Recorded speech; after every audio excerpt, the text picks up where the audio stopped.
Lalapag na sana sa Clark, Pampanga ang isang eroplano pero bigla itong lumipad muli dahil sa masamang panahon. Nakaranas din sila ng matinding turbulence. Ang mga eksenang yan nasa pool pa sa video sa loob mismo ng eroplano. Narito ang frontline report.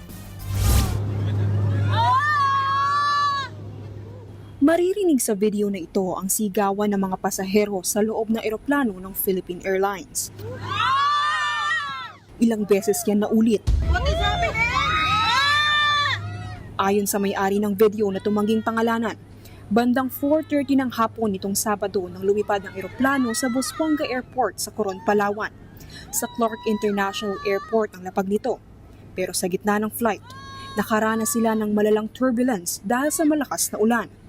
Sinubukan pa nitong mag-land sa Clark. Maya-maya, nagsigawan ulit ang mga pasahero. Umangat kasi ulit ang eroplano. Dinadivert na pala ang flight papuntang Ninoy Aquino International Airport dahil sa masamang panahon. Sa datos ng Flight Radar 24, umabot pa raw sa punto na bumaba sa 425 feet ang altitude o ang kapal ng hangin, ang pressure nito sa eroplano habang papalapit sa lupa. Inakala na raw ng mga pasahero na babagsak na sila. Halos 5 minuto ang tinagal ng pagyanig at paglubog ng pakiramdam. Pagdating sa NAIA, wala raw shuttle na offer pabalik ng Clark. Pero may libreng flight naman. Yun nga lang, dahil sa takot, tumanggi na ang ilang pasahero na lumipad.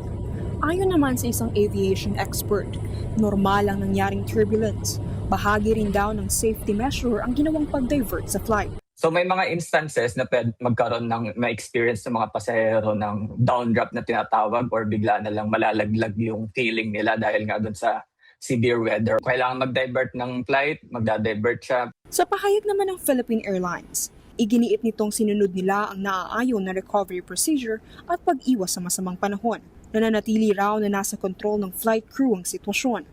Dagdag pa ng PAL, hindi sapat ang mga public flight tracking data para maipaliwanag ang aktwal na nangyari. Humingi na rin sila ng paumanhin sa kanilang mga pasahero. Nagbabalita mula sa Frontline, Sailin de la Cruz, News 5. Mga kapatid, Mean Los Baños po, huwag magpahuli sa mga balita at impormasyong dapat ninyong malaman. Para sa mas malawak na balitaan at diskusyon, mag-follow at mag-subscribe na sa social media pages ng News 5.